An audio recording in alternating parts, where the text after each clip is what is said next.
Natasha and thank you so much for joining me today. Today is going to be slightly different than my normal because we are going to be digging deep in our drawers and pulling together all the little bits and pieces because I have seen that there are lots of gorgeous little sort of post stamp dies and stamps and all sorts of things coming out. They're a bit trendy at the moment, and so I want to make my own using what I already have. So I went for a deep dive in my drawers and these are the things I pulled out. Some of these I recognise, some of them I think have probably been given to me and I love them so much I kept them there, and then others are my absolute favourites. So these are just some book pages. I really like some of them. I've used these before in cards. They mainly have white backing to them. A few of them are coloured, sort of have that crafty cardstock. But really I'm just going for some plain book text. You could obviously get that out of a plain normal book. Then this is the 49 and Market, I think this is the Toast collection. These are sort of collage pieces. Again, I've made quite a few cards out of these. I absolutely love this. It's just sort of a random collection. It really pulls me out of my comfort zone, which I have loved. I've got this in lots of different videos, as I said. I love that it covers such a wide range. There is music notes, there is book pages, there are signs, there are bugs, there are butterflies, there are plants, there are mushrooms, there are just everything in this collection. So when I see something I like, I'm just sort of cutting out bits of it, pulling out bits that I think I can turn into little postage stamps. Now, you know with me, I'm sure that there are gorgeous dies and gorgeous things out there. There absolutely are. I've seen them for sale. I've seen them. They are beautiful. But I think we can make something pretty gorgeous just using what we have. And actually, I found a little hack that I love. I'll share it with you in a couple of minutes. These are the Hero Arts transfers. I've used those before. I thought they might be nice for some words in the backgrounds if we needed to fill those up, if I didn't have enough book pages. This is the Time Flies paper pack. I do love this one, and I'm trying to look for some elements that I think you would find on little stamps. I guess I am going for a vintagey kind of feel for these. So I guess everything's sort of those tans and browns and beiges and all those good things. But I was sort of surprised with what I could come up with and how these turned out. And yet it was so simple. So I know that you can do this too. I'm cutting out that gorgeous little clock from the background. These are some little vellum stickers. I think I got this in a Cheap and Cheerful shop here. These are the 49 and Market. These are the laser cut elements. Now, the reason I love these, I have a couple of packs. On the back of the packaging is those gorgeous pieces that we can use. I love a company who makes the packaging useful. But B, they do not have a white border around the elements. So when you pop them out, there's no border at all, which I absolutely love. So all good things. These are some papers here. I think these were given to me. I'm not sure. I think they are adhesive backed. But I figured that I may as well use them. If they're in my drawer, I probably liked the look of them. I suspect that maybe one of my subscribers sent these to me. So if you did, thank you. I'm not sure at what point, but I obviously love them enough to keep them in my stash. And I'm just going to cut out a couple of little elements from these. They're quite big text on them, I guess, and so I need to be a little bit careful because I'm creating smaller postage stamps in this one in particular. So I can cut out little elements that I think might work, some little numbers that might work, or just little bits and pieces of them. Now, absolutely, you could use dies or a trimmer to get these nice and square at this point. So I will just tell you that I am more of the sort of, if I don't have to measure it, I won't measure it sort of style of card making. So there is a lot of estimating going on here, and you can see I really just have the cut it and try it technique going on. Now, these scissors here are my kids' scissors that I found. They have all these interchangeable little patterns that you can pop in and out from these scissors, but I couldn't find all the little pieces to them. I tried cutting with these. They weren't the easiest. They did have a nice pattern that would have worked well for postage stamps, so I think the paper was potentially a little bit too thin as well, and so I got a couple of these. but then I figured that there's got to be an easier way, and we're basically going to cheat. So I sort of made 2 of these, and then I was like, okay, next one here. As I said, I'm just estimating these are all different sizes. There are none that are going to be exactly the same size here.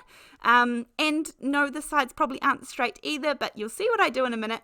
But I'm just going to use a little single hole punch, and all you do is kind of cut out half of the hole punch and go right around, and that makes a perfect little postage stamp. I was really happy with how this worked.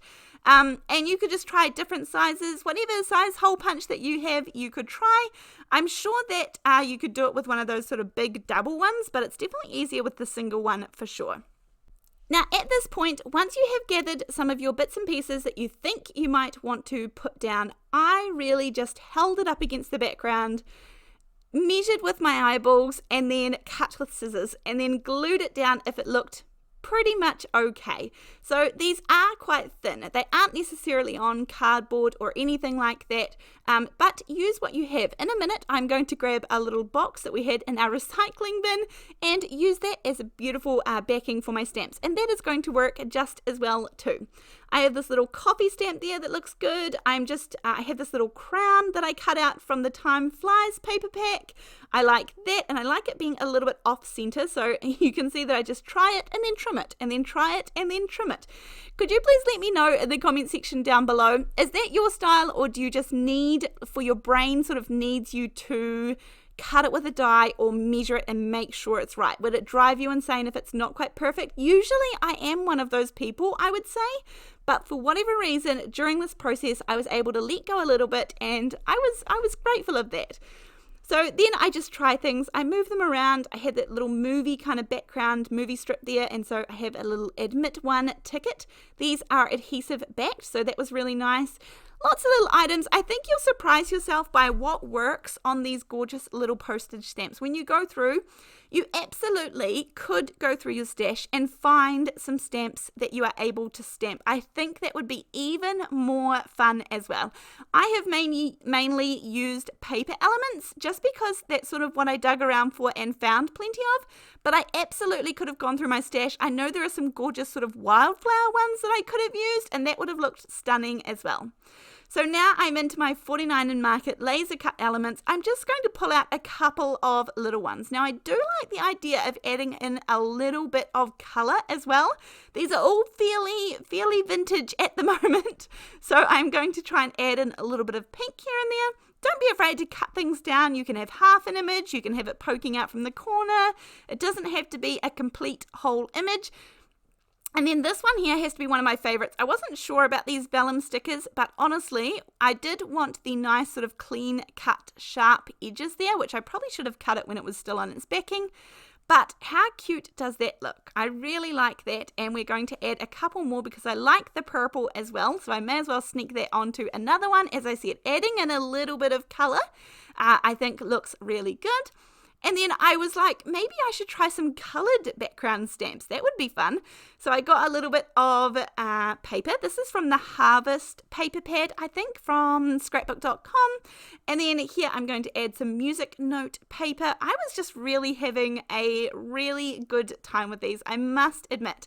Now, I definitely am going to turn these into some cards. I want to put these on some card fronts. But for this video at the moment, I'm just going to show you the sort of finished project because this video got long enough. Now here is my ice creams. These are my favorite. Now I just thought, why not? A little bit of solid packaging. It sort of had, it doesn't look it in comparison to everything else here, but it was a little bit sort of crafty cardstock colored. And I thought that would work really well too. And then I'm going to take a piece of the green and pop that on there. It was really lovely just to have a play and sort of have no rules at all. It didn't matter. It was only a tiny bit of paper. If I didn't like what I created, I was just having a really nice time and sticking down lots of elements and sort of seeing what worked. And this is a really good way to explore if you don't think this is your strong point. Explore, put things down, have no pressure on yourself, no sort of end game, and just create and just try and have as much fun as you can while not being stressed out by the outcome. And to be honest, I went into this and thought, I'm not even sure if I know how to sort of go about this, but I had a really, really fun time. Now, this is the only postage stamp I have, so this is a tiny little one from Woodware. I'm sure it's still available. I don't think it's that old. Maybe I've had it for a year or so, but I'm sure there are plenty of postage looks out there. You've probably got one in your stash. If not, I will link as many items as I can from down below. There'll be some that I can't, but most of these, like the 49 and Market laser cut elements, these are all my favorites. The Toast collection, the Collage sheets, the Hero Arts. I didn't even use the rub-ons, I don't think, but they are just some of my favorites, and I think they would all work really well here. Now, I did stamp off sometimes if I didn't want it to be super duper dark, and sometimes I stamped it a couple of times so that there was sort of the tail ending little bit was on there as well. It really is no rules, and I like that there was just no pressure to create, and if I didn't like the outcome, then that's okay too. It didn't matter. I did just want to say that I would love to see your versions of this kind of thing, and the easiest way to do that is to go onto my Facebook group.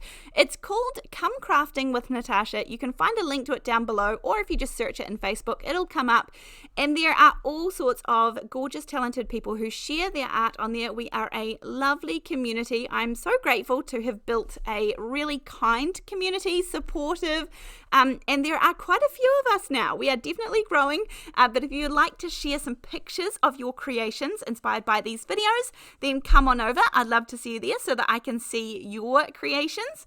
And other than that, as I said, I will try and link any of the products that I've used down below, but I bet that you have most of the things to create already, these sorts of gorgeous little postage stamps.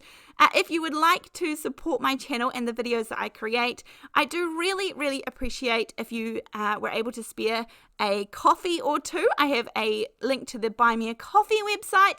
Thank you to those that support me through there. It truly does mean the world to me, and I have so much fun creating these videos, and I just love the comment section. I really appreciate the feedback. I appreciate your comments.